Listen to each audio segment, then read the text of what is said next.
What's that? Is that a real Phil's coffee? Uh-huh. Tell me about Phil's coffee. It's such a choice. Every morning, I just Postmates it to the crib. But is it good? I love it, yeah. What makes it so good? I don't know. It's just got It's got some such a flavor. weird name. Phil's Is it? coffee? With a Z? You don't Is it like Philly or is it like a random weirdo that just wanted their name to be on the coffee? You know, I have been to their website and looked at their origin story before, but I can't really remember. You shut the up. Have you really? Yeah. I love that about you. Well, I've ordered it like hundreds of times. I like wanted to figure out what's going on. Why does it have a Z? It's very It's not like what is the people that they say they just put powder? instant coffee. No, the company that actually has just like cans of powder that they put hot water in. Coffee Really? Bean. That's what Coffee Bean does? Yes. Well, Like the vanilla latte is a powder formula that they put water in. I did used to live next to a Coffee Bean. It and tastes like it too. It sucks, right? Yeah, it sucks. In my opinion, but I could see why there are people that really like it. It's because you could get, it tastes like McDonald's. Sugar and sugar. I haven't spent a lot of time drinking McDonald's coffee in my life. Either, I'm not talking about the coffee. I've never had a McDonald's coffee. I think I'd murder myself before I'd have a McDonald's Just coffee. like it tastes like McDonald's Like- as a whole, like all it- of their products. Like just in general, you know how you feel heavy after you eat there? Yeah. Like you don't feel light. You Yeah. feel like you need to take a nap. Every once in a while, I'll still hit a McDonald's. I like the fries. They're very salty when you need salt. That's true. Yeah, no, definitely. Why did my girl buy some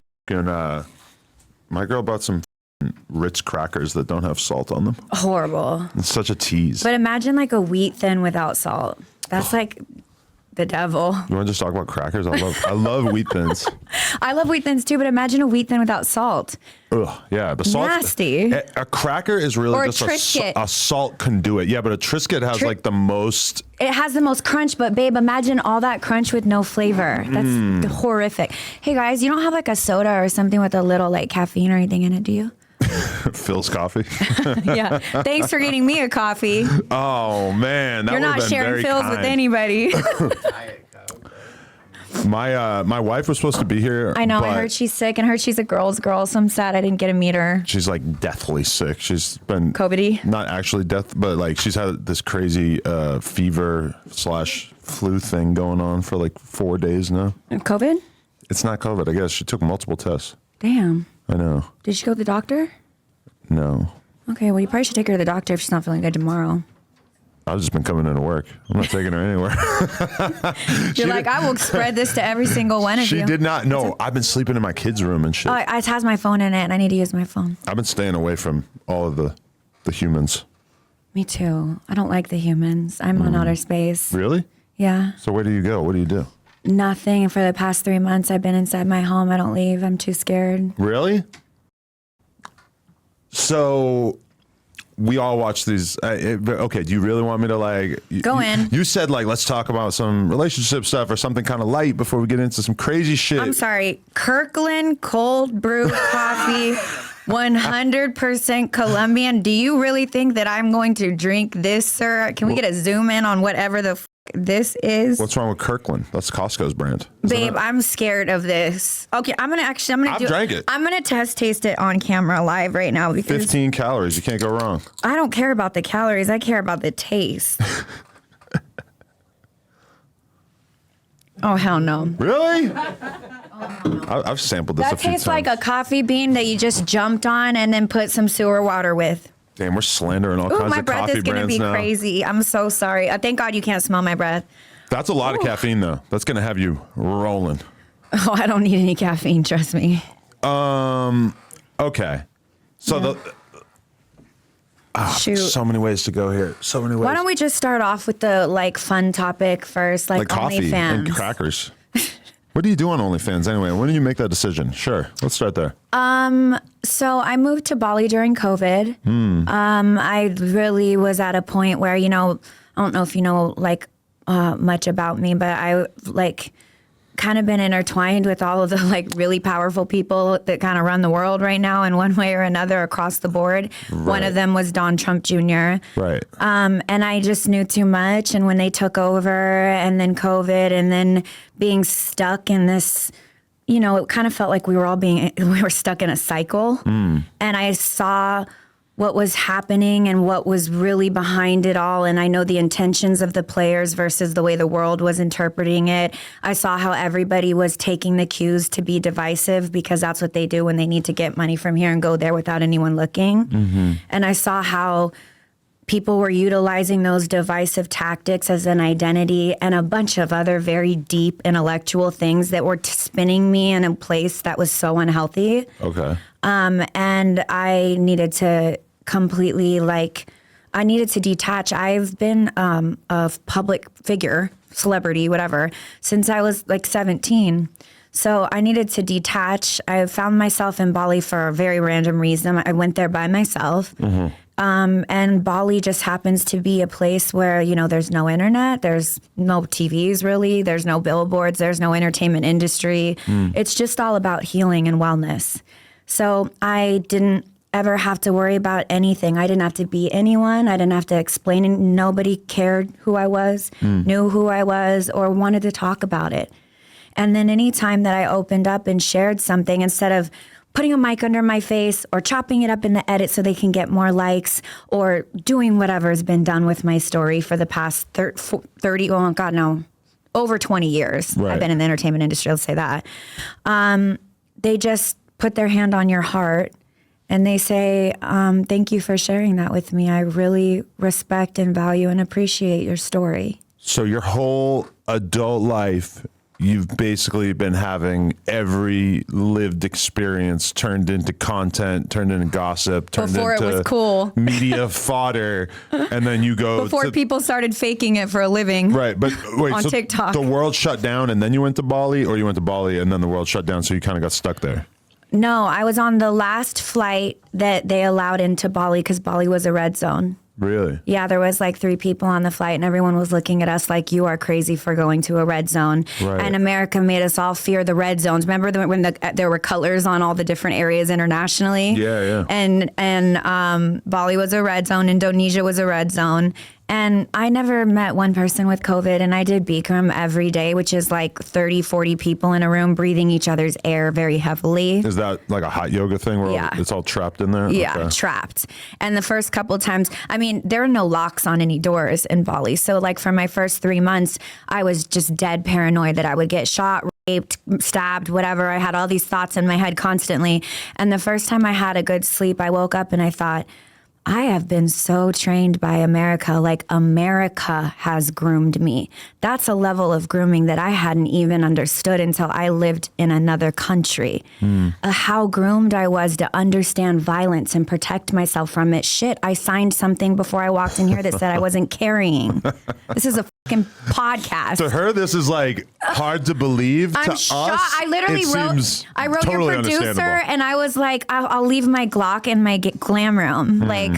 Damn, I'm so sad I couldn't bring my Glock or whatever it's called. Many a Glock. Girl, I had to literally look it up because I spelled it wrong. I'm just letting you know. Glock? Yeah. CK. Yeah, I didn't know. I just put GOLOK. What do I know about guns? Right. Yeah, once you get close to the rap stuff, there's a lot more. Oh, I've been close to the rap stuff. I've seen all of them. I just don't know what they're called. I've seen lots of colors and flavors, and I get it. Who's the most dangerous rapper you spent a bunch of time around? Besides the obvious. Yeah, let's just go with the obvious. Diddy. Okay. I've been around people that are assumed to be very dangerous people, let's say Suge Knight. I enjoyed him. He was great to me. Okay. Yeah. He wasn't in business with you? No, he wasn't in business with me, and he didn't try to hit on me. He just really fucked with me as a person and wanted to hang out. Yeah. Was that a chime? It was. Let me turn that off. That's so goddamn disrespectful. That's I'm such a so crazy sorry. noise. That's crazy. never You heard anything were like worried that. I was going to bring a Glock, and you're scared of a beep.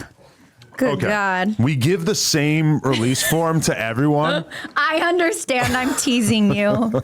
It's okay. Wait till she sees the video of the person who ran up into the podcast room and put a gun in my face. I did. Oh, that was you? Yeah. Oh, I actually did see the video where a gun was pulled out, but then it was just a fake viral thing. That It ended up being, the gun ended up being fake, but we didn't have any clue. It wasn't like an inside job. I thought you guys like planned it all to be viral, and I was like, that's so embarrassing and silly. And I've been in rooms where guns were rolled up on it in that exact way that I watched the viral clip, and I just was like, why would anyone want to fake something like that? It's a horrific experience to be a part of to get cute likes, but no disrespect. I understand that's the world we live in now. Okay, for the record, it was from our perspective, it was real.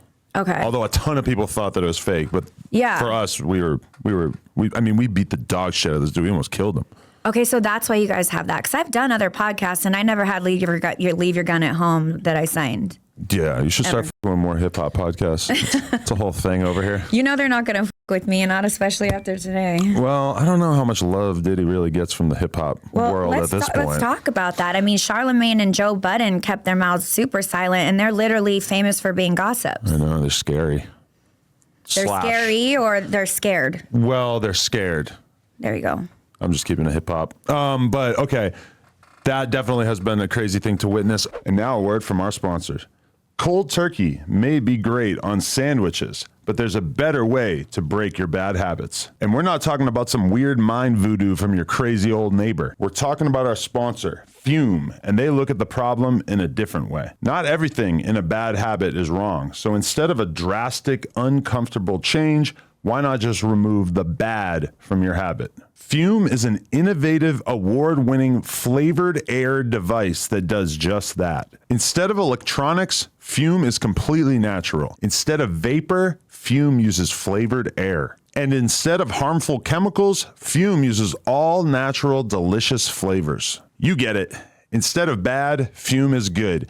It's a habit you're free to enjoy, and it makes replacing your bad habit easy. It fills the void in a natural, guilt-free way. Your Fume comes with an adjustable airflow dial, and it's designed with movable parts and magnets for fidgeting, giving your fingers a lot to do, which is helpful for de-stressing while breaking your habit. Fume even introduced the Base, which was launched in January. It's a weighted stand to rest your Fume on when not in use, with a magnet inside that keeps your Fume attached. The Fume device can be spun around on it, which is good for fidgeting. Yeah, let me tell you, this thing is more flavorful than you thought, and it feels very fresh.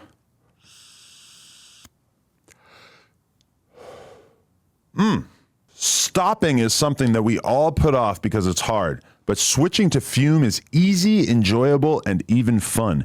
Fume has served over 150,000 customers, and it has thousands of success stories, so there's no reason that you can't be one of them. Join Fume in accelerating humanity's breakup from destructive habits by picking up the Journey Pack today. Head to tryfume.com/nojumper10. That's tryfum.com, or scan the QR code and use code NOJUMPER10 to get 10% off when you get the Journey Pack today. That's tryfum.com and use code NOJUMPER10 to save an additional 10% off your order today. Okay, let me ask you this. You were 17 when you got into the making the band process and everything. Yeah. What kind of person were you, or what kind of kid were you that you were going after this opportunity of being on reality TV and getting into all this type of stuff so early on? So reality TV wasn't a thing then. Right. There was no music reality competitions. This was before American Idol. There was a season prior to mine. I did not watch it. It was Dub Band. Yeah, I watched that. Everybody famously remembers the cheesecake situation or something that happened. But I did not watch that. But I was starting out in college. I was going to go to law school. I wanted to be an entertainment attorney, or potentially some type of an attorney that works internationally with refugees. I was playing back and forth with it. I come from a family of lawyers. So I was always in music. I was always on stage. But I thought once it was time to get serious that I needed a serious job. But truly, I don't believe I ever was meant to go that route. My mom, who is a lawyer, sent me the audition and was like, you know, you're getting ready to go to law school, and I'm a lawyer. There's a glass ceiling. You're going to have a miserable life, and you're far too creative for this. I didn't have half the talent you do. And I just saw this audition on the cover of the Desert Sun, which was our local newspaper in the desert, Palm Springs. So it said, Palm Springs. What the So Diddy was looking for a girl that could sing like Christina and dance like Britney, and he wanted to make an international superstar girl group. And that's exactly what he did. I told my mom, no, that's stupid. And I went to school that day, and I was waiting for the boy that I liked to give me a ride, and he ended up I asked him, could he give me a ride? And he ended up having to work. And so I was like, F it, I'm just going to go to class. It's not meant for me, moving on. But that night I had a dream that I was performing on stage, and I just barely remember bits, but like I was touching people's hands. They were screaming and crying and like touching my hands back, and I was singing. So I had a thought that morning to maybe go do what my mom had sent me. But the boy I was talking to couldn't take me. And then randomly he got it off work, and he picked me up from my way walking to my poli-sci class and drove me out to LA, and I auditioned for this band, and my life changed overnight. And reality TV wasn't a thing. I had no idea what to expect. I remember being back at home, walking into a Ralph's the day the first like commercial aired, and like 16 people in the aisle dropped their baskets of food and shit went flying. And they were like, "You're Aubrey O'Day." And I was like, no idea what the was going on. Right. I mean, that was before it was like, and now you see reality TV stars everywhere. Everybody's a fucking reality TV star with TikTok. Very, very few rise to the point of having the kind of fame that you would have from just being on an MTV reality show at that point. I don't know. I mean, and tell me if you can name them, even you probably, because you might have more knowledge. I don't know that there's one that's been on reality TV as long as me on a television show every year, pretty much, every other year since I was in my teens to up till now, and I'm almost turning 40. Right. I've been on so many shows. It's insane. So what's your perspective on it now? You think it's just like unbelievably lame and corny, or is it something that you hold close to your heart? No, I think TikTok is unbelievably lame and corny. I think the whole new generation is unbelievably lame and corny. Sorry, it's not their fault. They're being fed the information, and they're being told that they can be something. And meanwhile, China's collecting all their data, and it's going to control who wins the election this year. And it's very problematic. That's true. We need to definitely figure out how to create some legislation that at least creates these types of apps and programs that are going to promote being famous and allow you the opportunity to gain an audience, to at least being made in America, so that we're not having our data stolen or misused in any type of way to hurt us. Right. In the international scheme. Definitely. So, okay, you joined Danity Kane, and like I myself watched like an hour plus of YouTube documentaries last night about the whole rise and how it all came together, Sway. and the different characters and everything. Sway's Rise and Fall. Was that it? Was Sway doing it? Some woman just reading into the camera, talking about it. Yeah, I don't know. But what was your relationship like with Diddy early on? Because it seemed like from the show, I've seen some clips that he definitely had like a real vested interest in your appearance and had very strong opinions at times. I don't know how much of that is like kind of for the camera versus like you and him actually having a sort of sadistic relationship, one-sidedly sadistic, I believe. I think all of those words that you just used are very accurate for this moment. I did not recognize that at the time. I was in my teens. I was far too young. Nothing we did was faked then. I've been on reality TV so long that I can literally tell you when the shift was. I remember when I used to walk onto sets and just was me. And I remember when I started being handed a script or lines to say, or just watched a producer walk in and tell us what to do in the scene. That got real uncomfortable. Once I was started being asked to do that, I've not watched any of those shows. There's so many shows I've been on that I never even watched because I just know they're silly. Right. And I was just taking a paycheck. Right. There's really nothing going on authentic anymore, very little.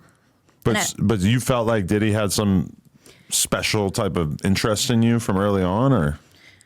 Nothing that we did was fake. So whatever you saw, which you're describing as being a one-sided sadistic pull toward me, I assume, or however you would say it, whatever you saw is what it was. Right. And does this just start increasing as the years go by? Yeah. So there's a lot of, let's continue I'll go piece by piece with you. For sure. But yes, I have a girlfriend that I'm right now taking inventory of my experience. I'm being forced to in so many ways. And I'm making sure that I not only have the receipts, but I have the understanding mentally of where I was at, which takes asking the people that were around me at the time, what were my responses to things. And I'm finding out so many times, even very early on, where Diddy was making comments like, oh, now you're f***able, like you look right, I could fuck you now. And things like that. I don't even remember. Really? And I asked my girlfriend when she recalled that. My girlfriend, who is a therapist for UCLA and has nothing to do with the entertainment industry and wants no part in it. She said she remembers when he said that to me. And then I said, what did I do? And she said, you kind of looked at me and said, he finally thinks I'm pretty. That was what I thought in that moment. Now, I don't recall that, but she recalled it very clearly. And I think that it's just so telling for what a woman goes through in a systemic problem. Specifically right now we're discussing urban music, but it's happening across the board in music. But it's a systemic problem that, like, you know, you meet the person that can make your dreams come true. It's very much, it's grooming. It's very much like what the military does. They break you down to make you what they need you to be. An abuser will never abuse you on day one. They push you a little bit. They talk to you a little rougher. Then they grab your arm a couple times. They get a little more forceful. They nudge you. They poke at you. And then they get into your head that you're problematic. You're a problem. And you need somebody that's real, that will tell you like it is and get you in line. And when you find that person, that's when you'll know you're really cared about and really loved. And when you are so young and you have a child, when you are so young, you see how quickly kids pick things up and how quickly you start to understand the world. When you are at a young age and you're being groomed, and like I said, America grooms us. So there's all kinds of issues that were, you know, instilled in all of us that we are not even aware of until you leave. But specifically in this setting, an abuser grooms you in that manner so that when they finally do violate you in a serious way, all of that to me is serious though, frankly, when grooming is serious. But when they violate you in a assault way, it's people like, I was told that you kind of took pause on Cassie's story because it's 11 years that she dealt with something that sounds so traumatic, I guess kind of were the words I was kind of told that your perspective was. Is that accurate? I think at least in the beginning, I was pretty skeptical of just what we could really, you know, be sure of in regards to all this. I think like having heard so many people's stories, especially, you know, what really made me feel confident in a lot of this stuff is listening to Gene Deal, his bodyguard. Yeah, I talked to him yesterday. Really? Yeah. Because he had a really astonishing quote. You should hear the one he's not saying. It's even crazier. Right. So he's got stuff in the tuck that he hasn't put out there? Everybody does. Really? Yeah. He had a line. Allegedly. And we're going super out of order here, but he had a line when he was talking about Danity Kane where he said that, this is the line, it was when a couple of the girls in Danity Kane, I guess, like refused to sign some type of agreement. We were giving a publishing deal prior to Cassie coming forward, about 6 months, maybe even prior to that. And Gene said that Diddy's said to him in privacy, and like there was only one other person in the room, I'm gonna drug they ass out and pimp them out to my N-words. Yep. And Gene apparently was horrified and told, and he's quoting himself, but he said that he said that's somebody's child. And then so let me give you clarity on that, because I did want to talk to Gene because I took issue with that interview because he chuckled in it a bit when he was saying it, and I did not fuck with that at all. Really? And then when I got on the phone with him, he is the kindest, sweetest man. He acknowledged that, you know, it was an uncomfortable thing that he was kind of recalling, and it was like a nervous chuckle, and he takes it really seriously, and that, you know, he was sorry if I was offended. So I want to make sure that that's noted, because I don't want to act like I watched that and was like, oh, I'm so happy to have received this information with a little bit of a chuckle. I didn't take it as like a chuckle. I took it almost as more like, I felt like he was almost on the verge of like crying. No, rewatch it. Really? There was a chuckle, yeah. Okay. It was noticeable enough for me to get 5 million messages about it. Oh, really? Okay. But he acknowledged it right away to me, and I really respect him for that because it did not have that intention on it. Right. And also, when I first saw it, because there are so many people coming forward, and there are so many stories, and you're only seeing what you are seeing online, right? That's according to some TikTokers or whoever. There's a whole world happening behind all of that is so beyond your imagination. We could sit here for hours, and that's not even information that I personally would share because they're not all my stories. You're talking about private group chats, emails, etc., of people who know about stuff that happened in this bad boy universe that are like privately working on what might be to come out publicly in the future? There are so many witnesses. There are so many victims. Now, if or if not there were to be any type of investigation occurring, no victim should be or can communicate with other victims. And so victims are likely not communicating with victims. But a lot of people that know things or that are building things or whatever do reach out, do tell you everything. Sometimes they'll just write everything. I mean, I receive information whether I want to or not. But I've erred on the side of stepping away from the movie that's being made. And I don't mean that literally, I mean that metaphorically. The movie of Diddy that's being painted right now. And I come back to myself, what I know to be true, what I know I witnessed, what I have receipts of, and what I believe. And I have pondered it all the way down to, I really adore one of his kids. So to me, I have to ask myself, this is a father.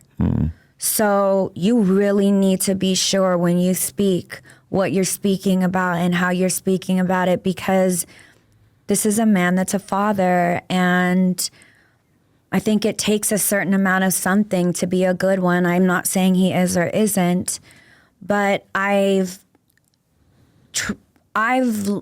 have enough information at this point that I asked Gene just bluntly, is this a sociopath or is this somebody that can be redeemed? And I'm not talking about in business or to the world. I think it's a wrap for that.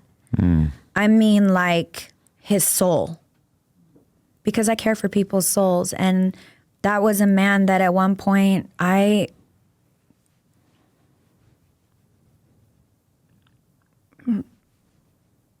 just like adored, looked up to. He made my dreams happen. It's just somebody that like I just thought was all encompassing, like everybody saw him to be for so long. And a random girl in Palm Springs, a random white girl in Palm Springs. I might be the only random white bitch in Palm Springs that was bumping Pac and Biggie, but still a white girl from Palm Springs ends up coming and being like this lead in his 5-member band that did become, double platinum international, a girl group that is like, I still believe in the Guinness Book of World Records for having back-to-back #1 albums. I mean, these things are not like cute little, like I went million today on TikTok. These are real stats. This is real shit. This isn't bought, paid for. This isn't viral. This isn't streams. This is a day and age where everybody wanted to be in someone's MySpace top 8 and where you had to walk into a record store and buy a record. Right. People physically walked into a record store and bought Danity Kane's records. And they are the ones that gave us 2 double platinum albums. At that time, $14.99, $17.99. I don't know what it was. Let's call it 16 times 4 million, if that's what it is. That's like $60+ million. I didn't see a penny of it. None of us did. Right. because the label supposedly never recouped or whatever for all the costs associated with getting this thing off the ground? Do you buy that at all? Well, considering that MTV and Viacom were attached to the beginning of this picture, they were paying for the studio space, the producers. They were taking on most of the costs. They were even paying for Diddy's demanded helicopter specific type of like really expensive jet that he would walk off of when he'd arrive to set, allegedly. So the people footing the bill, and I'm sure they made a lot of money off of us as well. We were paid, I think, in the beginning, like $4,000. I make six figures on a television show nowadays, and I won't take anything under that. You know how hard I had to work to get to that number when starting out at 4K, which you know is ridiculous. No, yeah, it's terrible. But Yeah. let me ask you this. There's a extremely viral clip of Jaguar Wright going through a lineage of all these different people who are associated with Puffy that from her perspective were planning on writing books or coming forward, speaking about him, etc. I actually just watched an extremely good video by my friend Swamp Stories about this, and he did a little bit of fact checking on some of the deaths that she's basically claiming to be associated with Diddy. And there's some stuff that seems a little bit off base, but the overall theme, it does seem pretty out of the ordinary. Would you say that when you see that clip of Jaguar Wright saying that, Which part? She said a lot. just saying, well, the primary clip of her just sort of listing off all these different people who in his orbit who passed away seemingly of mysterious causes. What are the emotions that you feel when you see that? And is that part of why you've been keeping such a low profile and why you're living in this sort of state of fear?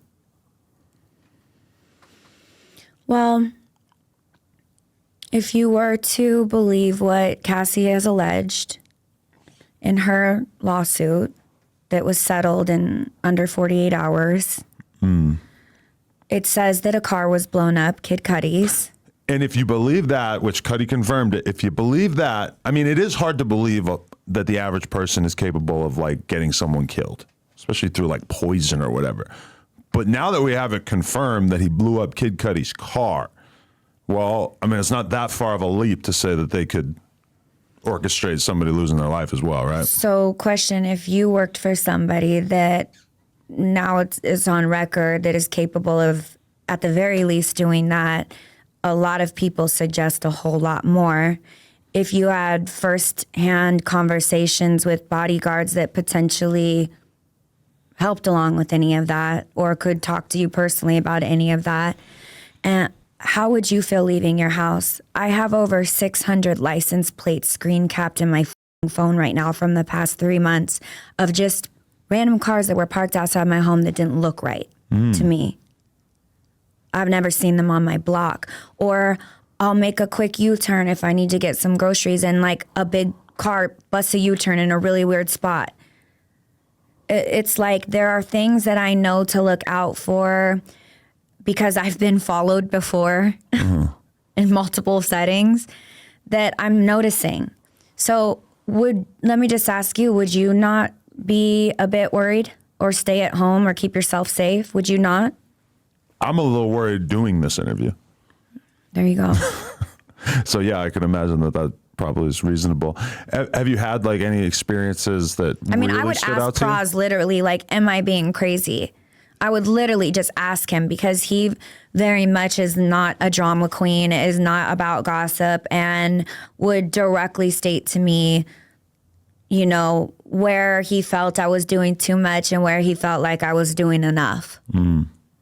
Like while we were dating and he knew about it. Praz would always tell me. So I don't know. I mean, I wondered sometimes and I tried my best to get the answer to it. Was the Cassie lawsuit a surprise to you, or did you know that was coming? I knew something was coming because it was too much of a stretch for me to believe that. I knew something was coming when I was given the publishing deal. I knew after my attorney looked into it and saw that we weren't really getting our publishing back from back when we actually sold as many records as we did, which would financially change all of our lives. And we did write on songs, and so we would get a nice chunk of money.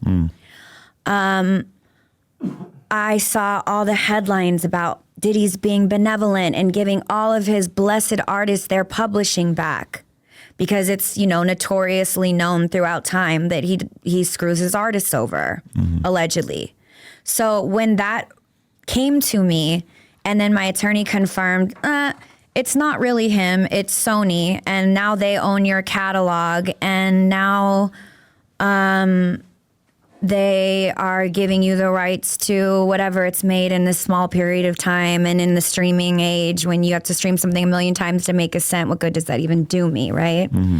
And then it came along with a silencer, basically, in so many words. It came along with a very long, drawn out, you can never speak of all of these things and people ever again. And these people, the people that they've ever worked with, and anyone that they've ever worked with, who's worked with. I mean, it went on for generations. It basically would cover everyone in the music industry. Right. So I knew at that point, he's not being benevolent. He's covering his ass for something. And that's when I wrote my band, and I told them, please do not sign this. Something bad is going to happen. Or the only other thought I had was he's promoting an album. The thought that I didn't have at the time that I kind of have now is, was the album also an additional distraction? But the part about getting, being the benevolent soul that was giving us our publishing back, when I realized that that wasn't actually real, we weren't really getting our rightful dues given back to us. I would just like to be paid for my work. I'm not asking for anything else. No, I remember this news cycle. It's like at first, it's like, wow. He's a god. Diddy is doing something so nice. Can I just say one thing that really was sitting in my soul since we're getting things out today? I just want to say to every journalist, what camera can I look in? To every journalist that was given that story by probably his publicist and that ran it, and I'm talking, I saw it on the covers of Complex, Variety, all the way to like very reputable news sources that are official and confirm things. You guys spread a very big black and white headline to the world that was not accurate, and that is poor journalism, and you guys should be ashamed of yourselves, straight up. Well, I mean, he was trying to give the publishing back. It's just that he was doing it in order to... The words, the pictures, and the choices made were very much that he is a benevolent soul. And the pictures were arms in the air, and here's the king coming to do right by everybody. Everyone that participated in that story, I didn't get a phone call from any of them. I was not asked by any... I had to go on an Onlyfans podcast. Shout out Glenny. Love Glenn. To be able, and I had to ask Glenn, hey, can you just ask me about this? Because no one is. And there's a problem with what's being said right now. Right. And yet it was just like, I literally, my manager and agent called me and were like, congratulations, I'm so happy that you're finally going to be paid for your work. And I was like, wow, so everybody's just believing this. Right. Yeah, so that was the original story. Then the next round of stories was basically people doing a little bit more deep digging and realizing that what he was actually giving back was not really worth all that much in terms of actual dollars. No, let me correct you. The next round of stories was me going on Glenn's podcast and reading the contract, parts of it, to the world. And then that went viral after Cassie dropped her lawsuit. My name was trending with Diddy and Cassie.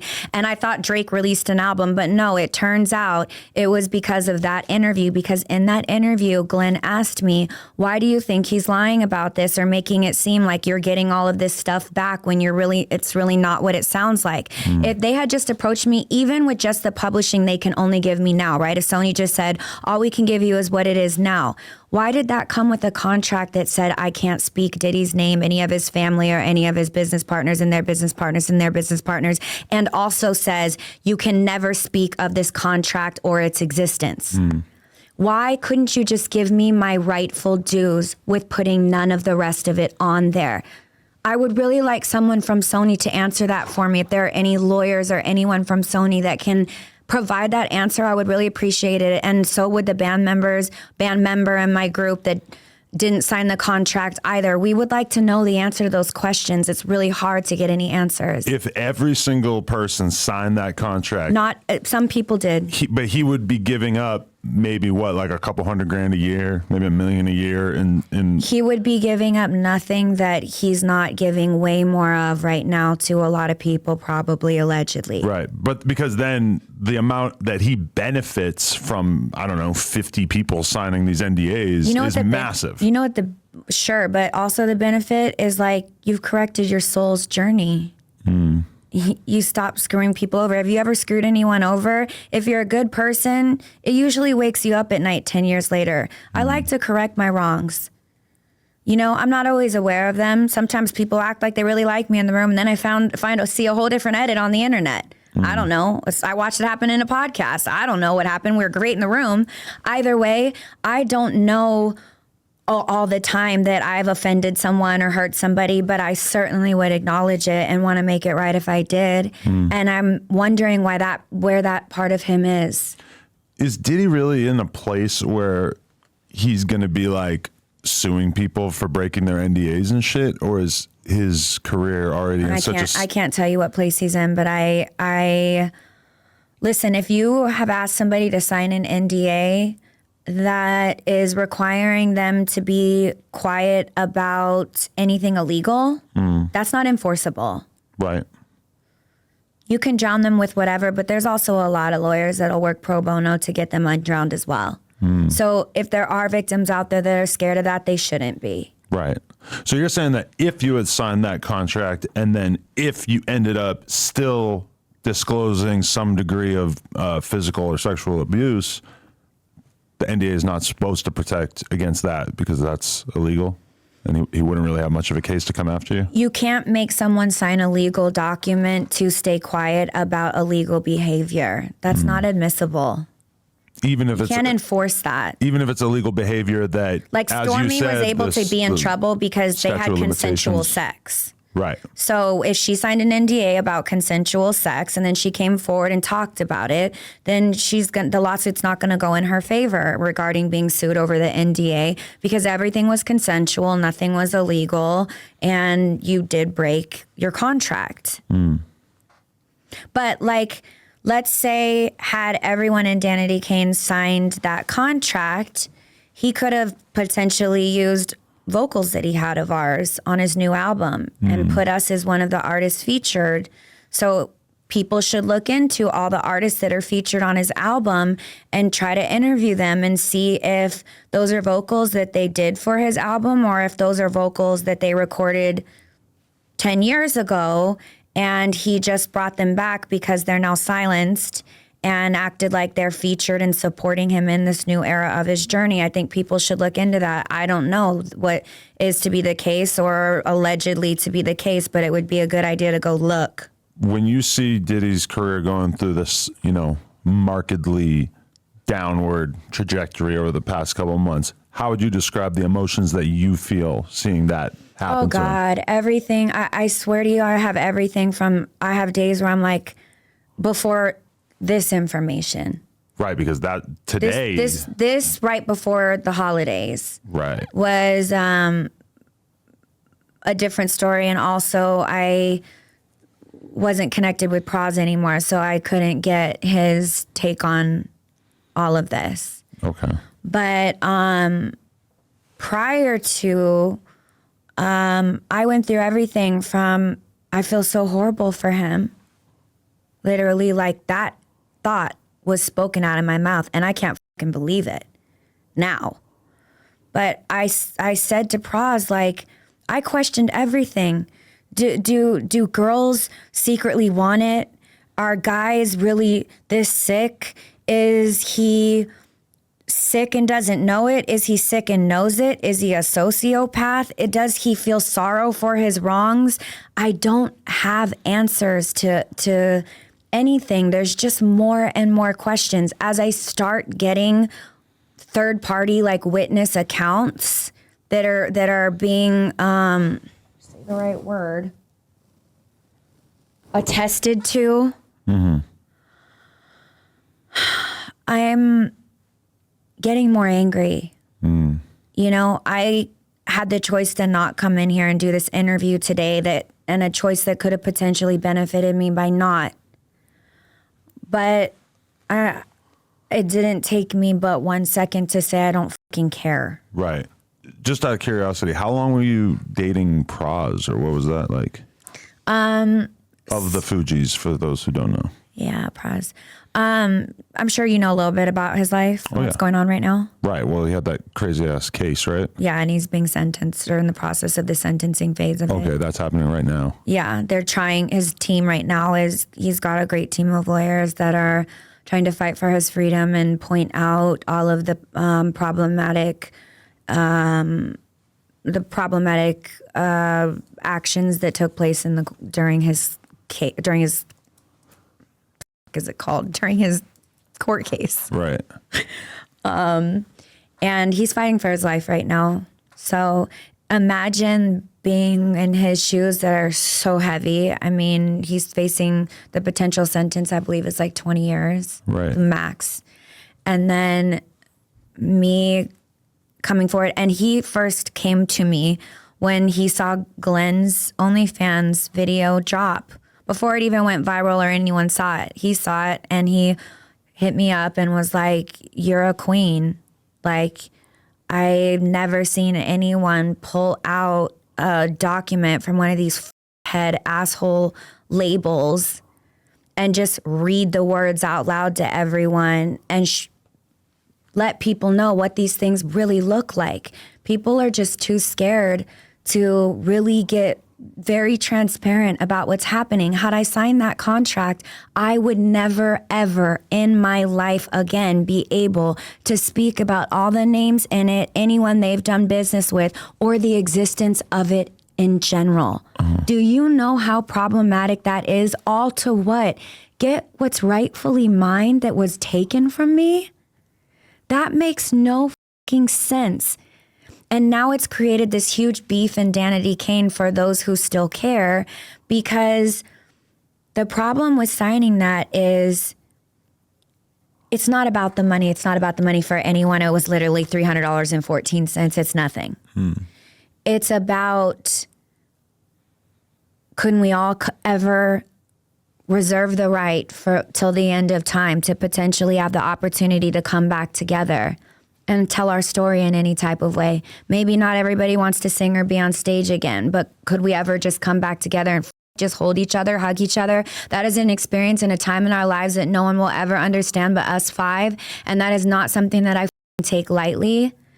And it was a line in the sand for me watching certain band members sign something that basically makes it so not only can we not come back together and speak on everything that we went through as a team and back each other up for whatever moments we were there and saw, we can't back each other up in anything else ever either.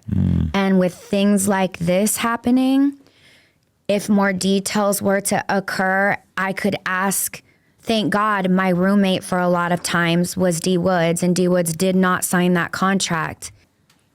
When I'm able to have the right setting to sit down with her, I'm going to discuss all of the details with her, because she might remember pieces of things that more details and more information could potentially, because if I was drugged, I'll never have a memory of it.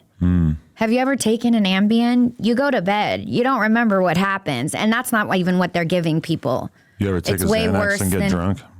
No, but I'm sure it's probably the same thing. Yeah, it's like you have this massive period of time in your life where you just don't remember anything. And no amount of like psychedelic or alternative healing is going to bring a memory back. I've done it, so I can attest to it, because I have no recollection of this.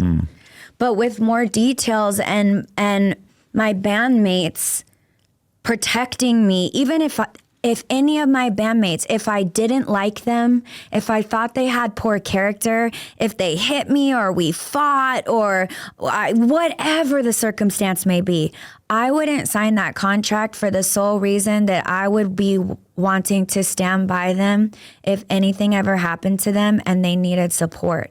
Just off the fact that all five of us know how up everything was. Not everyone was treated the same, and not everyone can attest to all the degrees. Yeah, that's one thing I want to ask is the rest of Danity Kane, do they have similar memories as what you have? Do you feel like they have a similar level of, dislike or disdain for him? Since signing the contracts, I've only spoken on the phone with one of my bandmates, which is D Woods, and she recalls plenty. Really? She recalls information that I shared with her because we were roommates, and she saw firsthand receipts that I have, receipts that I didn't even remember that I had, that she brought to my attention, and then I got because she reminded me, hey, I also saw this. Do you remember this? So she was extremely supportive and helpful. And, I don't want to throw her name out there without her being able to speak herself, because a lot of times in Danity Kane, I get heat for that because I am so vocal and blunt and honest and forthright, and not everybody wants to have their business out there like that. So rightfully, I'll end it at that. But Dee has her own story, and she'll tell it when she feels comfortable. But it felt so good between Dee and Praz and a few others that really have had my back during this. I got really close with Babs from the band. I love her like a sister. I mean, none of these people need to be targeted. They're good people and they're just support. But they were supportive, and I don't want to I don't want anyone to have problems, but I also don't want to miss the opportunity to state people that are fucking the shit. Really, truly. Praz explained a lot of things to me on days where I was every time he lost another company and things like that started happening, I would say because I could pull out of the movie Cassie's court, or her documents were just so damning. They were so intense. Did you read it? Yeah, a lot of it back then. It was horrific. I mean, I had to put it down many times. Tiffany's read secondhand account of very specific details of what she witnessed, cried during it. I mean, it's so traumatic to even a witness that their whole life was shifted. I told Praz at certain moments, what happened was when Cassie's came out, there was a lot of people contacting anyone that could be potentially in the same shoes. And there was a lot of comparisons being made, and this pales in comparison to this being done by all the people that run all of the business, which I really hate, by the way, because no victim story pales in comparison. It's a shitty thing to say, feel, or ever even internalize for anyone. And I'm sad that I even had to go through that feeling. But when I would discuss it with Praz, he would say to me, let's put aside all the receipts and all of this aspect of what I now know, now that we've become intimate and have a close relationship. So let's put that to the side.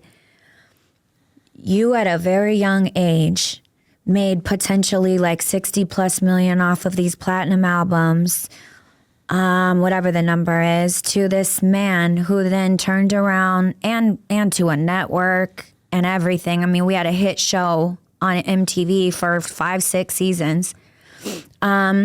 Then he turned around and fired you on national television for being problematic, bad for business, promiscuous was one of the words, I believe, and then left you out to die, signaled to the world that you're bad for business, and then let you out to die. You were fucking violated. Your entire trajectory of your life now had to go a certain way. And it's not a way I chose. I walked into record labels when I first was let out, and there's a whole story behind that. Do you think he blackballed you? Oh, babe, let me just say this. If I were promiscuous, do you think you would have had a problem with it? So your refusal to take part in certain things. I'm not suggesting anything other than what I just said. If I were promiscuous, as he stated, as a reason of me being this problematic person, ready for firing, do you think you would have had a problem with me being promiscuous? The language and the fact that it was aired on the biggest network at the time to the world, and then they drugged me back and made me sit there and face him while he's in a towel in his $1 million home in Miami with a cocktail in his hand, and made me sit there and have to literally just be like victim shamed over and over again with they know this and she knows that and this is this and they ain't that and half the girls have turned on me and they're going to continue on. One of them knows the truth and she's going to refuse to go back. That one of them at the time was Shannon, and she did refuse to go back, and that made it so he couldn't replace me and keep it moving, which is what he was trying to do until he decided to do Dirty Money and then just act like he cared about Danity Kane in order to transition, allegedly. But like either way, like I've never watched my firing until I got home from Bali. I literally watched it on Instagram one night. I was going through old Making the Band clips. I just sat there and I saw this human that I don't even know. I look at that girl and I just feel so sad for her. I'm tough now. I don't take anyone's shit. I'm hard to love. My dick is bigger than any man's I've ever dated. I'm taking pros out of that because I have so much fucking respect for that man. But everyone else's dick, my dick is bigger. Pros look like he got a big ass dick. Pros' dick is great. I got a radar for this kind of thing. For sure. Does Don Jr. have a big dick? No. You got SDE. What is that? Small dick energy. It wasn't small. Really? No, the sex was not bad, but it's very mental with him. Everything's very mental. You know, it's funny because I'm listening to you talk about Don Jr. just to randomly switch this up, but I was listening to you talk about it and just thinking, like, she seems pretty cool. She's fly as fuck. Me? Yeah. Oh, thank you. Oh, you didn't think I thought you were hot? Are you inviting me or what? Am I getting invited into the circle? We could talk about that. Hey, babe, I got great news. And then I realized that you dated him before he became this like ridiculous right-wing caricature on Twitter. Because to me, he's just like so detestable. Every time I've seen him speak on camera, every time I've read his tweets, I almost feel like either I unfollowed him or maybe did he stop tweeting? Because I feel like I haven't seen him on there in a long time. He goes on every now and then. He's still just as obnoxious. Listen, you see my energy. I couldn't be with someone like that. I'm as liberal as it gets, and I'm a bleeding heart liberal. And even if when I pay my taxes, I wished I was more Republican during those months. But we all have that, yeah. But like other than that, like on social justice issues, I just could never be because I don't care about money more than I care about people's rights and things being fair for everybody. And at the end of the day, I could have never loved, and that was my one of my soulmates in life, the one. Really? No one's beat him yet. I think Praz could have. If we could have been able to be in these very intense, heavy situations at the same time and open ourselves as vulnerably as the other was at the same time.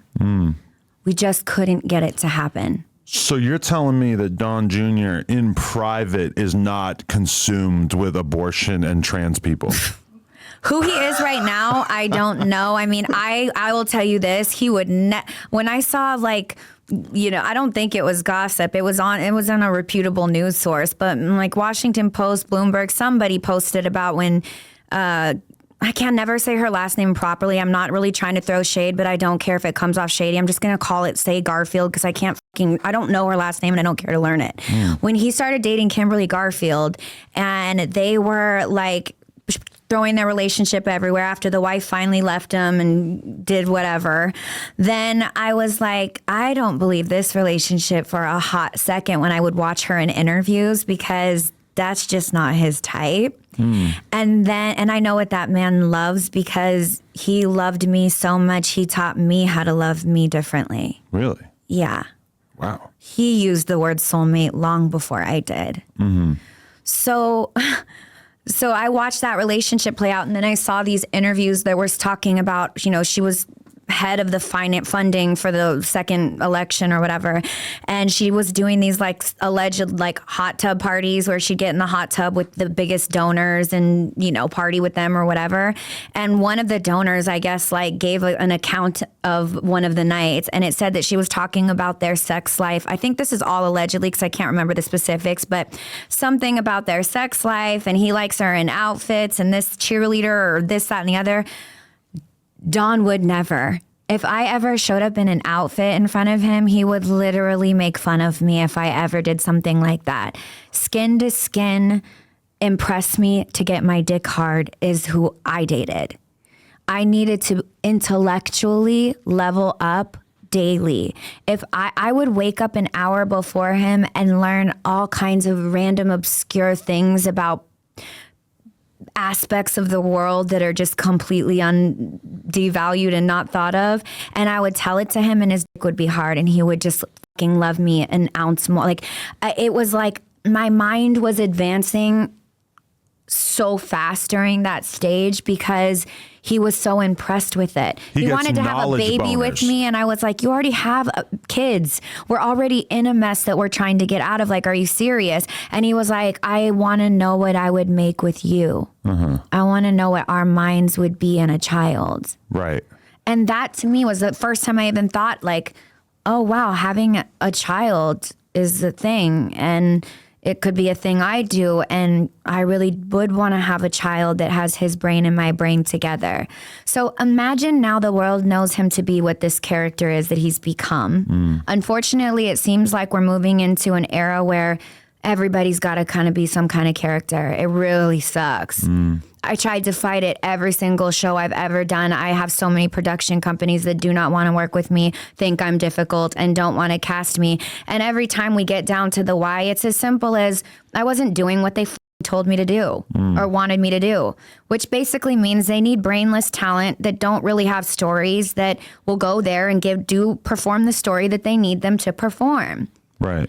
And that means they don't trust that people are interesting on their own anymore. And they're the ones that are deciding what everyone's seeing on TV. And then people that watch it on TV internalize it as real life being projected back to them. And then they create a whole life around it. Right. It's horrible. It's horrible. We're all literally creating identities off of identities off of identities, and it's all being played God by a bunch of people that aren't even interested if you are interesting. When is the last time we've seen a TikTok about a book? Right. Everyone on TikTok needs to take a day off and read one. But I do hear about book talk. Like Where? there's a whole thing. Okay, you walk into Barnes and Nobles. There's a Barnes and Nobles that I go to occasionally, and I see this whole tray of books in the front that says book talk, and I'm like, why the f does TikTok not show me any books? Oh, because TikTok knows that I like ass and like police standoffs and shit. You know. If you like ass, you need to go to my Onlyfans. I shall. I wish that I had invested some money in that. I was hoping you would, because I dropped a few good ones so you would see them. How freaky you getting on there? I'm expressing my sexuality the way I like to. I'm not here to leave anybody unleft. Okay. Yeah. Is there any kind of like actual sexual stuff going on there? I'm leaving everybody happy. I'm not with. I've been with a girlfriend a few times doing fun stuff, but I've never like ever been in a relationship and record like, you know, you do more like real, raw, authentic. This is my wife. This is a person we're bringing in. This is our sex type of thing. Right. I don't do that. I'm not opposed to it. I just only got on OnlyFans just recently. I'm a baby. What made you want to do that? So I called like Carmen Electra when I got home, and I was like wondering where the money and brand deals were. When I left for Bali, it was like I had Fashion Nova deals, Pretty Little Thing, this, that, and the other. I wore outfits and could pull a shit ton of money in a month and not do anything except pictures and photography and building sets and things that I love. Right. And then I was like, where did it all go? Over on TikTok, I went and looked at this thing called TikTok. There were dances. There were people farting the national anthem. And I was like, I can't do this. I can't do it at all. I physically can't. And so then I was like figuring out where, into my way into a profession I really want to be in, developing that. But what do I do in the meantime? And she kind of explained OnlyFans to me in a very simple way. Carmen Electra's on there too? Yeah. Wow. And then in a very simple way, I understood it for a while. And then I was like meeting different girls that are on it. And it kind of is like the celebrity girls are over here and the OnlyFans girls are over here, and they don't really play friends too much. And I would go to OnlyFans events and I'd try to talk to like girls, and they're all into each other and their things. And they maybe don't even know who I am, or not Carmen Electra or me, frankly. There are a lot of young girls on there that are like in the now known or whatever, but they're all into each other and running to each other. And I couldn't seem to get anyone to gravitate toward me and like include me. So I was like, what? Why am I not like fitting in here? Because I want to be cool. So then I just started to like go to different events and start to hear what people's content was and see things that I knew, no, I'm not doing that. I'm not going there with it. And then I saw things where I was like, that's actually really hot. And then I realized OnlyFans isn't in pictures. I was doing like 30 picture sets and whatever. And I was like, screw a picture. Don't be scared anymore. Like, you love your body. You feel good. In the very beginning, I would hide more with outfits. I'm like fully nude dancing and stuff now.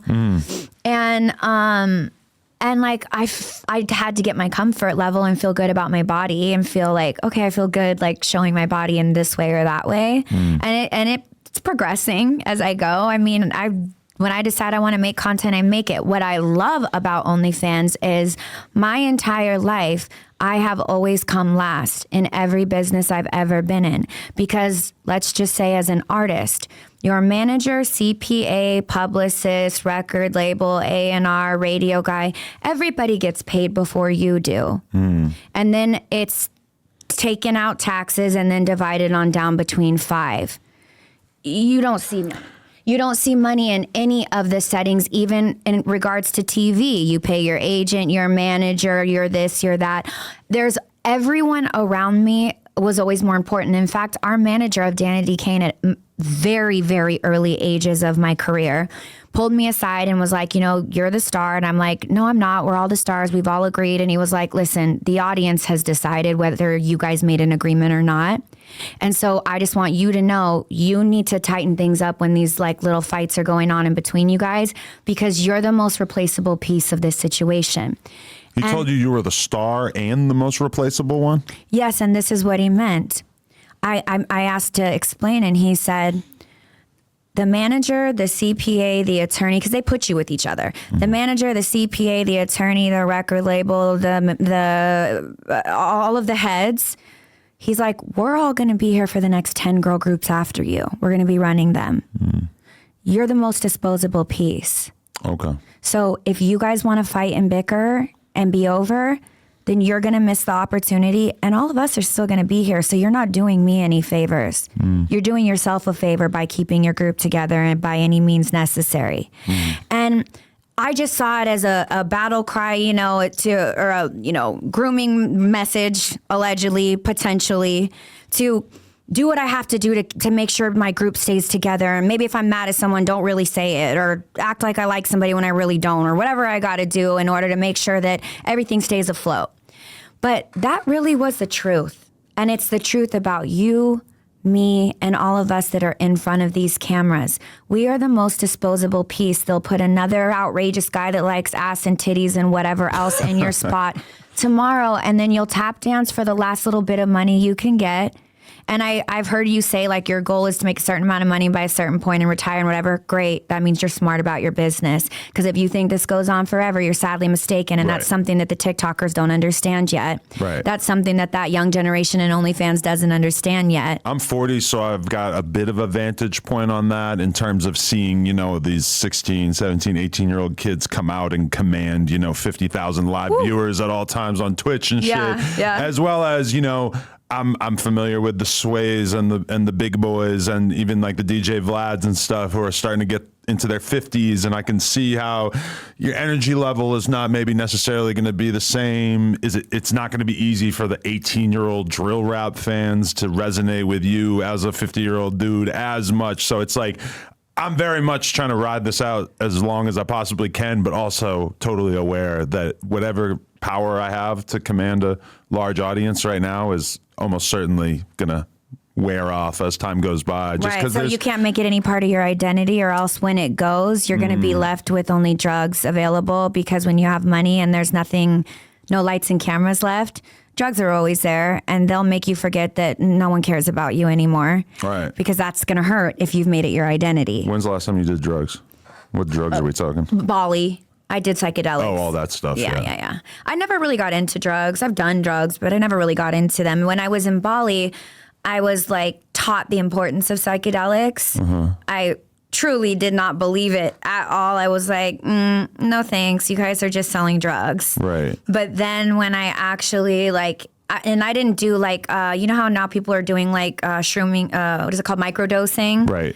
It could be a replacement for antidepressants that's more positive if it is good, because the antidepressants that I've ever taken in life were horrible and I hated it. Right. Horrible experience with them. That's not everyone's experience though. But if they're replacing them in a good way, fine. But if you do very large doses of it, you can go into other dimensions and remember things it basically strips you of your ego. Psychedelics completely take your ego away, and you can look in the mirror, and because all of my sessions were recorded, I was with professionals that were guiding me. I mean, it's not like I was recreationally just popping drugs. I was given drugs. I was dropped down into them through cacao ceremonies and breath work and healing, a lot of alternative healing practices. I was dropped down into the shrooms, so it wasn't like all of a sudden I was like up. I was dropped down in a cozy state, and then I was guided through. I basically had to make a list of intentions. These are all the things I think are blocking me in life that were traumatic that occurred. And then we'd see what was really sitting there once we got started. She'd bring up a topic. I thought my mom was going to be way more loaded than it really was. I thought a lot of hateful things were going to come out of my body. And when it came up, I had one tear that ran down my face. I was so outside of my body that I could see it. I can still see it. I have a very perfect vision of it. Wow. One tear came down my face, and I said, I feel so bad that either her or I will likely die before we ever got to be great together. And that makes me so sad, because I ended up being really great, and I really wish she could see that and know me like this and not still understand me in the ways she needs to understand me in order to process whatever her behavior was in childhood. So what's her perspective on you, and what's keeping her from accepting what you're doing with your life? Oh, she doesn't not accept what I'm doing with I don't know if she knows about I don't think my mom would care about OnlyFans. My mom's sexually open. Okay. No, more so we couldn't ever... I needed apologies for certain things in my childhood, and she couldn't deliver them because she didn't see them that way. When alcohol's involved, you don't remember certain things. And I noticed that I was dating versions of aspects of my mother, or in business with too, my mom over and over again. And I was trying to heal our wounds through all of those relationships, and they weren't healing. They were just re-traumatizing me every time. So when I got to Bali, I was like, this has to stop. I can't keep re-traumatizing myself. I told my mom, I really want to go to therapy and really want to do the work with you. I'll even take you along in this journey in Bali with me, but you got to actively participate.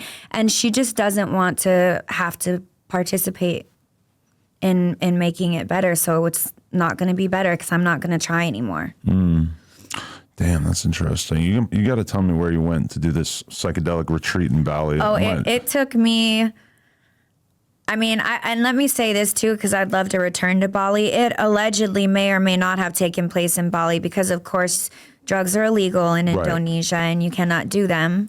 So allegedly, maybe I would have gone somewhere else, allegedly. But doing them and getting to the real healers, I'm talking real healers, shamans, and that took over like 7 months of being respected by the right people to get to a real healer, because there's a lot of fake healers there too. Interesting. Or OnlyFans girls. It's a really cheap way of life, and it's untouched land. It is the most beautiful place on the planet Earth. Bali is breathtaking. It is love. It is joy. It is peace. It is everything you could ever want in your life. You should take your wife and your child there and go have a million more and run around on a beach and not be bothered by any of the... I turned my phone off of America. You can turn your Twitter off of America and go to another country. So I could do a psychedelic retreat with my kid? Well, how old's your child? 3. You shouldn't give a child psychedelic. No, I'm not going to give it to her, but I'm saying, like, could she be around, or like, were you getting so f***ed up that you couldn't possibly like take care of your obligations? So this is unlike anyone else's experience probably that they will ever tell you, but my personal journey, I had a woman that built kind of like a mini Disneyland for me. So there was an art area. My kid loves Disneyland. Okay, so then there was an art area where I could paint if I felt that I needed to express myself through paint. Oh, wow. There was an area where I could journal if I felt like journaling. There was an area where there was a camera if I wanted to sit in front of the camera and talk to it. There was a mirror that I could look at myself in if I wanted to look at myself. There were little Furbies. Those are the ones I remember the most. I have a lot of it in video too. It's actually an incredible experience, and they were trying to make a documentary about it, and I was like inching my way to try to get into it, but there are people that feel I'm difficult or this, that, or the other, and I'm just trying to open my heart and be like, listen, I really know this world. I should produce this world. You guys don't even know this world, and you're trying to make it happen on a TV show. I really know it, and I really know how to teach the youth this world, the new age this world, because the people that watch cable are soon going to all be on streaming, and the young kids don't watch that shit. So like it will die if they don't start to figure out how to teach the cooler ideas to the young kids. And alternative healing is really fucking cool. Breath work could stop school shootings if we could just lobby Congress and implement it into elementary schools. If you taught children just how to breathe when they feel angry, overwhelmed, pissed off, unwelcome, unloved, uncared for, violated, if they just understood how to do a few patterns of breath work, they could completely release themselves from grabbing that Glock with the, what is it called? Bump stop and shooting up the school. Switch. Yeah. That was one of my ideas when I came home. Produce a documentary about alternative healing and get a bunch of your celebrity friends who are way too caught up in their egos to face themselves without their ego. It's a trip, man. When I learned to not be Aubrey O'Day, I did not know who the I was. The day that I realized my entire personality was based off of trauma response was crazy. The entire human Aubrey O'Day, that I don't even feel like my name is mine anymore. It's the world's to throw around and make fun of, basically. So is my body, really, as well. One of my first viral videos was I like got some acid from some dude at the bar, and then the next Acid's day a yucky one. we went on a hike in the woods, and I took the acid and made a video of myself while I was tripping, and that was like one of the first big things that I did. What'd you do? What did you do on the video? Fucking just stared into space and just talked and like freaked out, and it was. You look like Hunter Biden's laptop leaks. It was not as crackheadish, but it was that kind of thing, yeah. And like sometimes it occurs to me. Like, I feel like everybody has the psychedelic part of their life, and then they stop at some point, and like getting it from some guy at the bar is maybe not like where my journey should stop. No, like maybe I should have the Bali retreat before I hang it up. Well, that's what I was going to say. Have you done PTSD, shrooms, ayahuasca, or DMT? I mean, I've done shrooms, just like getting shrooms from someone like and just eating a shitload of shrooms and freaking out. Wait, like 13 grams. Isn't that like huge? That's like a lot. Yeah. Yeah, that sounds like a lot. It's PTSD shrooming. It's a large dose in a period of time with someone that's watching over you and gently guiding you through PTSD trauma. You're not going to be able to go that deep on a couple grams of shrooms. You're just going to like see a lot of things kind of shifting. Yeah, I've freaked the out off shrooms a few times in my life. Shrooms are not for everybody. I would use those. Honestly, all of it isn't for everyone. Ayahuasca requires you to basically project up everything inside of you in order for the actual next dose to land in you and for the effect to occur. So you do a lot of vomiting. Really? Yeah, That like doesn't sound a great, day but- of it. Yeah, it's A horrible. whole day? It's a very slow. It's like taking a small sailboat into the deep end. It's a while till you get there. DMT, you jump right into the deep end. It's very intense and it's very quick. Nice. I might go to Austin. Maybe me and Joe Rogan can do some DMT. If you go anywhere and do DMT, please bring me and can Really? we film it? In fact, let's produce a documentary where we get our cool friends to do psychedelics and not do psychedelics to be assholes, but do psychedelics to try to process some things that are going on inside of them that they need to resolve. Because let's not act even at 40 like we don't have things that we're still battling to get through. Right. We don't know ourselves at 40. We don't know ourselves even when we die. We got a better understanding of everything. But wait till you start guiding your daughter through life. You're about to have a whole lot of layers added to that. I got to witness a lot of that with Don and wanting to leave his family, but having children and not being happy where he was at, but being responsible with his children. That is a calling that I could only express by watching it firsthand. It was insane. Definitely. I wanted to ask you about this. Yeah. My publicist sent me some notes for this, and he just wrote, she says that there's a lot of gay rappers who abuse women. Gay rappers? Yeah. No, gay rappers that abuse women. I first of all, I don't know who's gay or who's not, and that's one thing. Let me be very clear about. Even with the Diddy thing, you know, the rumors in the streets have gone on for years about who's gay or who's not or whatever. There is absolutely nothing wrong with being gay. Being gay or enjoying having sex with men is absolutely fine. If that is all Diddy or any other rapper were doing, then that's fine. But there is something wrong with being a secret gay, right? No, if Well, you not don't- wrong, if but you it's don't kinda, want to you know. express to the world that you're gay, that's your own identity to express. That's not for anyone else. What if I don't know where that sentence came from. That doesn't I don't touch that from a 10-foot pole. But I will say, it's not being, if they're closeted or not. It's not anything about being gay. It's about who are you abusing. Are you abusing men and women? If you're having consensual sex with men and women, then that's just who you are. And if you don't want to admit it to people and you're lying or whatever, that's on you. If it comes out, then you made mistakes and should have been tighter with it. I only care about, are you abusing people? Did you abuse a man? Did you abuse a woman? Did you violate a woman or a man? That is a very problematic situation. Anything else, I personally think we should stop gossiping about who in rap music is gay. Yes, at that time, and even in times before me, Biggie days, I don't think a gay rapper could have come up. Now we have two white boys with wiki braids singing Island Boys that are charting #1 Did they? on music charts. They tried to #1? They made a lot of money, and now they're kissing each other and saying they're gay. To me, I love that you're using the Island Boys instead of Lil Nas X as the reference point here. Well, no, but because they're also misappropriating a culture. Right, And because they're not gay.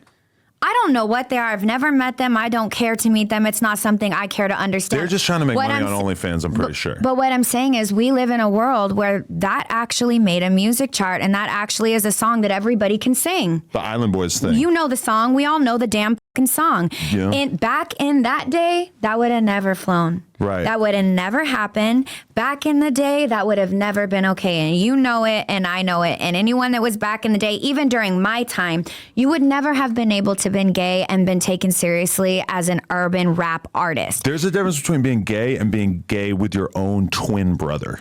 I mean, I don't want to touch on them. They're ridiculous to me.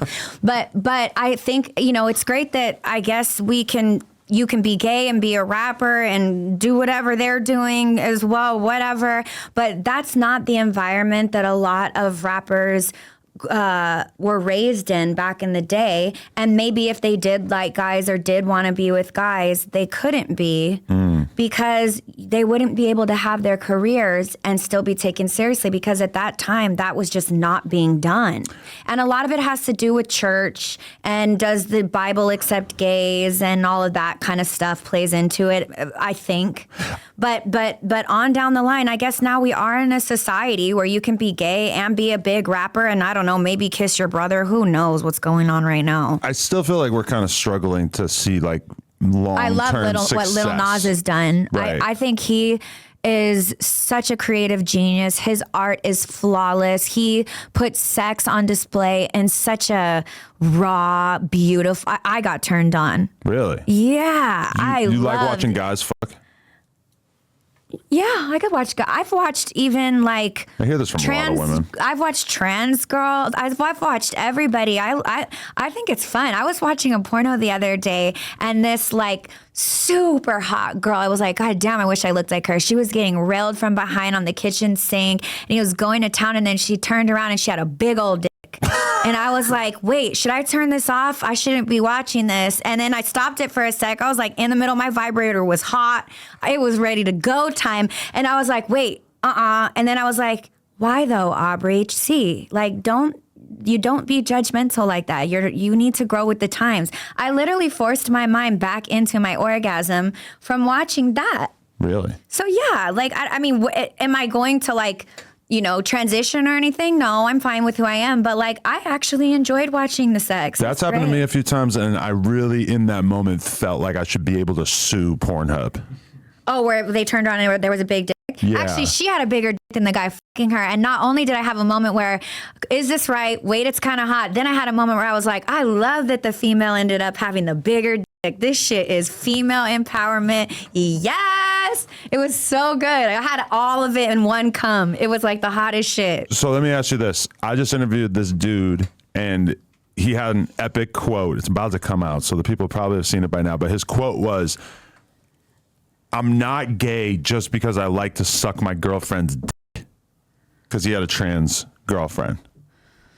Does it make you gay if you suck your girlfriend's dick? Here's the thing. Why all the titles? Well, he had been like basically excommunicated. His father disowned him.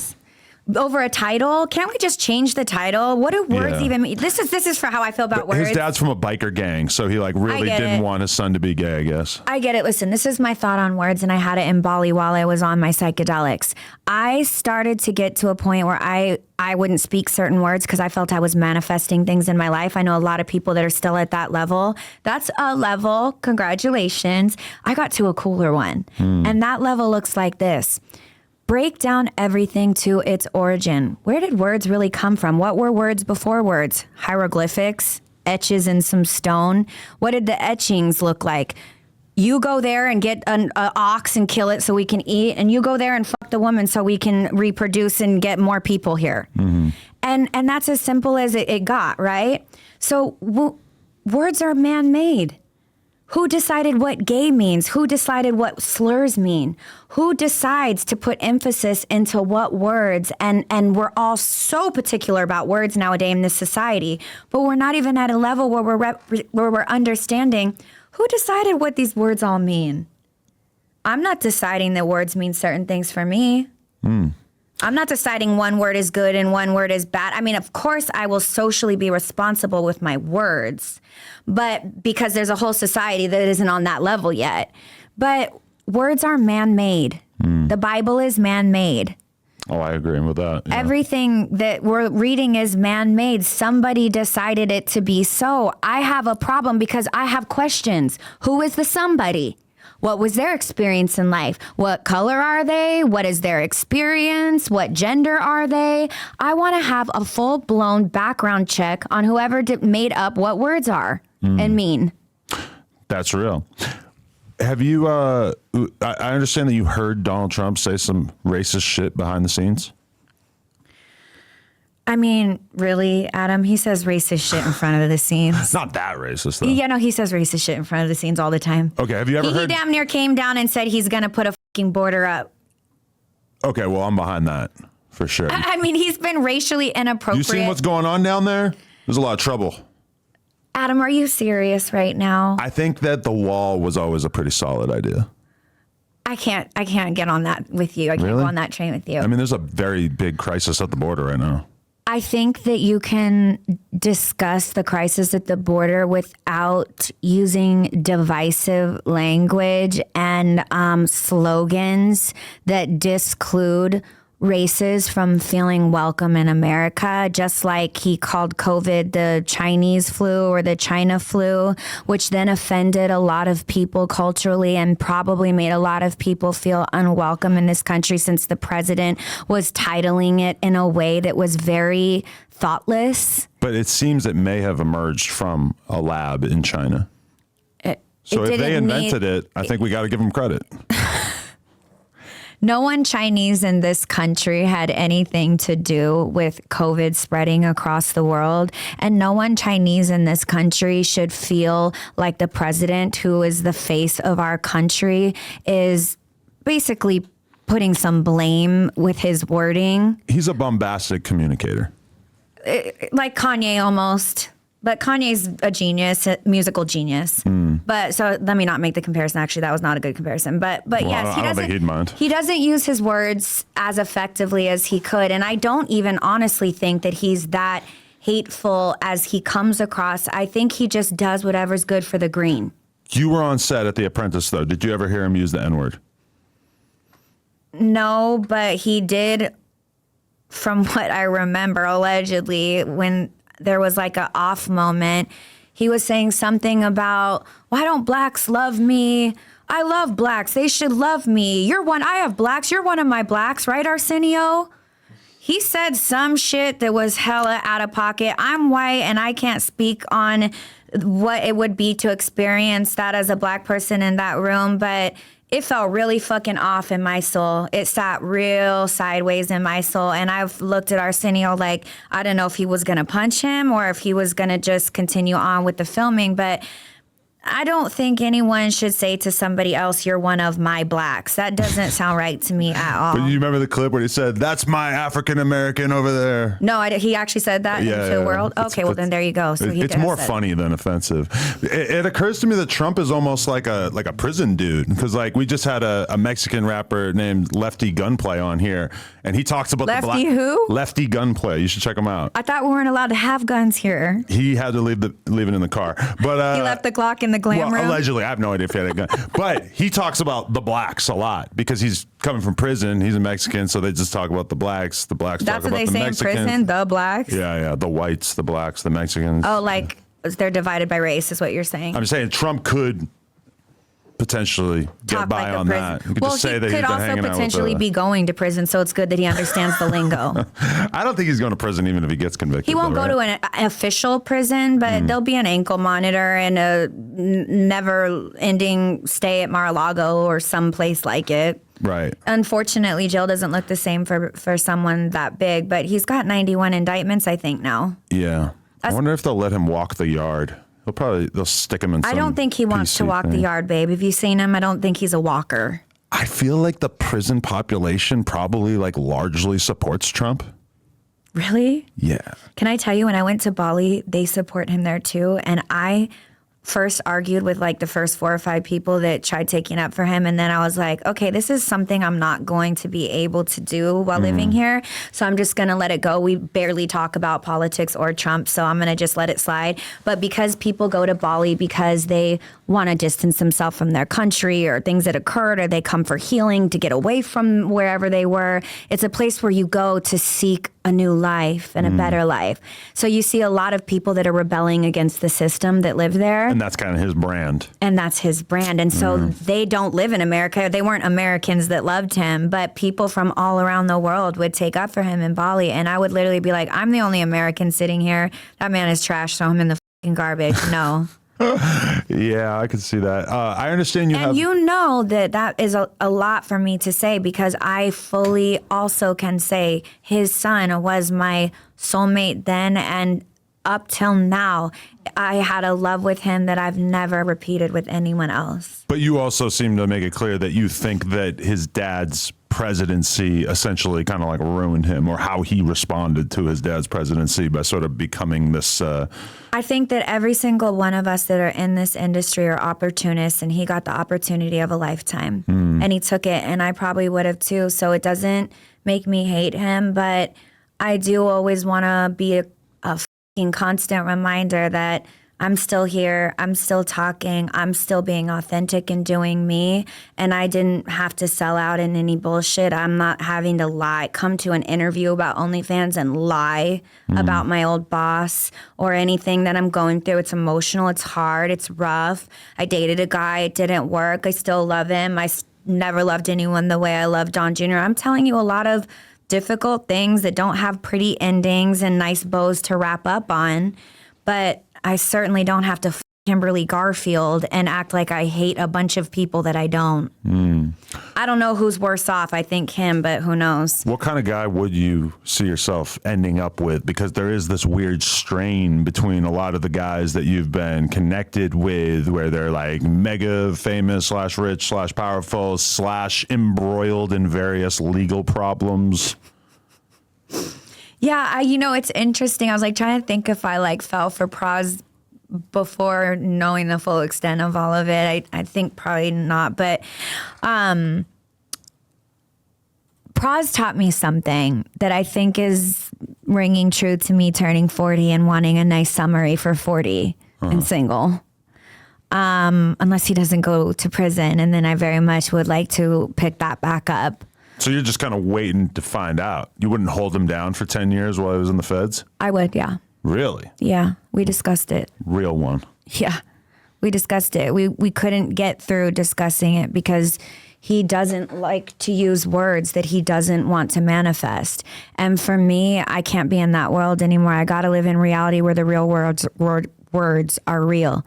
We got to talk about what it looks like if something were to occur.